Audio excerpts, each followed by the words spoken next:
Axial coil movement પ્રકારના પીએમએમસી relay સમજાવો. તો અત્યાર સુધી જે તમે જોયું છે એ રેડિયલ પ્રકારના પીએમએમસી રિલે હતા, જેમાં વચ્ચેની સાઈડ પર એક રેડિયલ યુનિફોર્મ મેગ્નેટિક ફિલ્ડ હતું ને ત્યાં આગળ કોઇલ મૂકેલી હતી.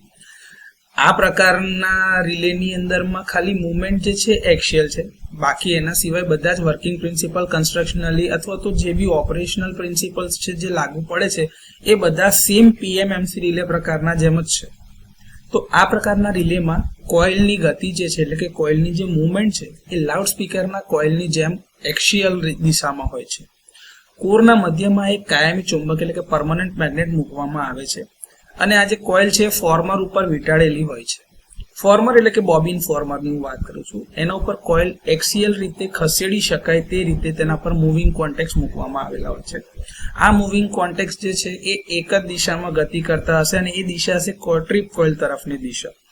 હવે જ્યારે કોઇલમાંથી ઈચ્છિત દિશામાં પ્રવાહ પસાર થાય છે એટલે કે એના ઉપરથી જે ટોર્ક લાગવાનું છે ચોક્કસ દિશામાં હશે, તો કોઈ યાંત્રિક બળ જે આ કોઇલ છે એ કોઈ એક પ્રકારના યાંત્રિક બળ એટલે કે મિકેનિકલ ફોર્સની એના ઉપર એક્શન થશે અથવા તો એનો અનુભવ કરતા હશે, જેના કારણે એ જે કોઇલના કોન્ટેક્ટ છે એ ટ્રિપિંગ કોઇલની દિશામાં ખસે છે.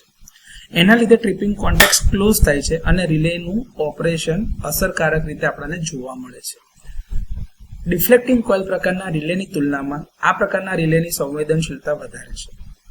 બીજા બધા જ ફીચર એ નોર્મલ પીએમએમસી રિલે પ્રકારના જે રિલેની વાત આપણે કરી છે એના જેવા જ છે. એટલે એના એડવાન્ટેજીસ ડિસએડવાન્ટેજીસ એટલે કે ફાયદા ગેરફાયદા, બીજા વર્કિંગ અને જે કન્સ્ટ્રક્શન છે એના વિશે વધુમાં ચર્ચા અહીંયા આગળ કરેલી નથી.